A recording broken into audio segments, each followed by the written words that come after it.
ओम शांति। प्रजा का प्रजा पर राज्य है। अभी प्रजा ही प्रजा का खा रही है। प्रजा ही प्रजा पर राज कर रहे हैं, माना एक दूसरे के ऊपर, क्योंकि राजा नहीं है। प्रजा पर प्रजा का राज्य माना एक जगह पर अटकना। टिट फॉर टैट पॉलिसी माना जैसे मिला वैसे ही दिया।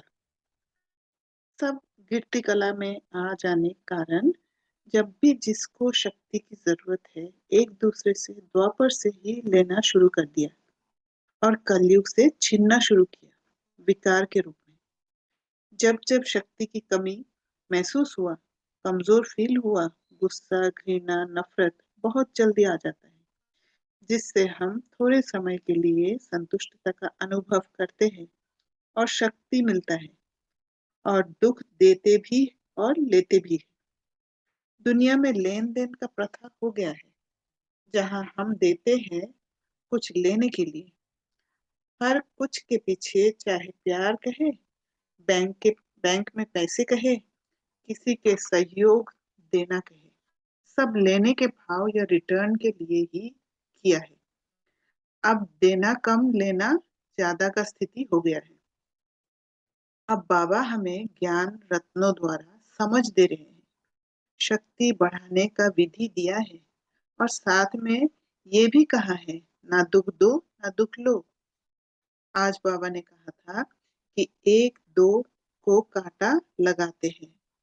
बाबा से शक्ति इकट्ठा करेंगे तो ना किसी से लेना पड़ेगा, ना ही स्वयं का खर्च करेंगे। यहाँ प्रजा ही राजा होने कारण हर प्रजा का मत हो गया, इसलिए अनेक मत वाला दुनिया बन गया। पालना ना मिलने कारण सब ऑर्फन बन गए, निधन के बन गए। इसलिए बाबा ने प्रजा ही प्रजा का खा रहा है, माना भोगा है। संगम पर बाबा ने हमें भोजन करना शब्द सिखाया है। खा खाना खाना खा बोलकर नहीं बोलना सिखाया। दिमाग से जो आ रहा है वही कर रहे हैं। दिल का आवाज सुनने का क्षमता खत्म हो गया। बाबा ने आज कहा ना, पहलवान होंगे तो जास्ती को मारेंगे। कमजोर जो होते हैं वह जास्ती मरते हैं।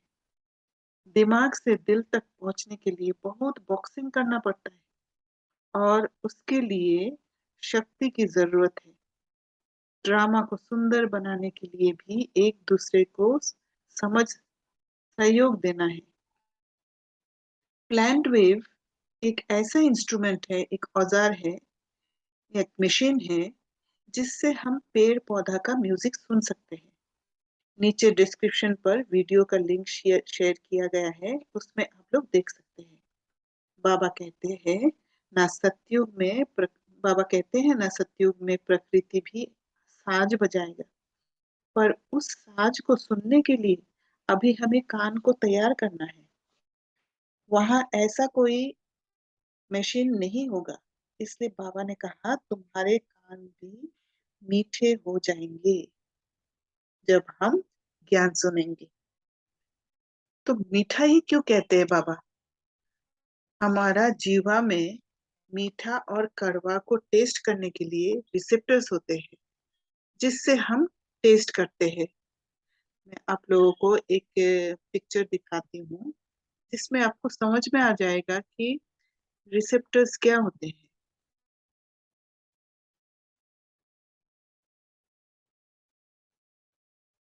आप लोगों को दिख रहा होगा, ये जो है ये टेस्ट रिसेप्टर्स।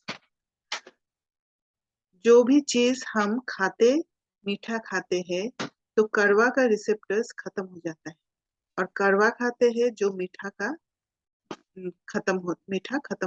मीठा का जो रिसेप्टर्स है वो खत्म हो जाता है। इसलिए डायबिटीज में कड़वा खाने कहते हैं। और ये टेस्ट ब्रेन में मैसेज नहीं भेजता, बल्कि आंत में हार्मोन छोड़ता है, जिससे शक्ति का महसूस होता है, और ज्यादा खाने से डायबिटीज का बीमारी होता है। तो आगे बाबा ने कहा, अब सवाल है कान को मीठा कैसे बनाए?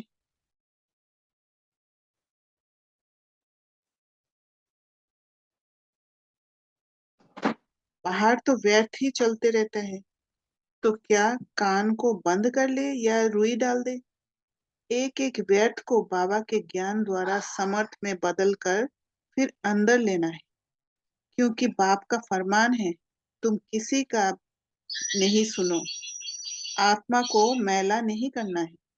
हमें पहले समझना है वे आत्मा करवा बोल क्यों बोल रहे।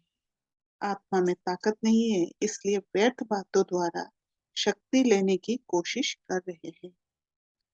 हमारा समझना ही उस आत्मा को पावर देना हो गया है।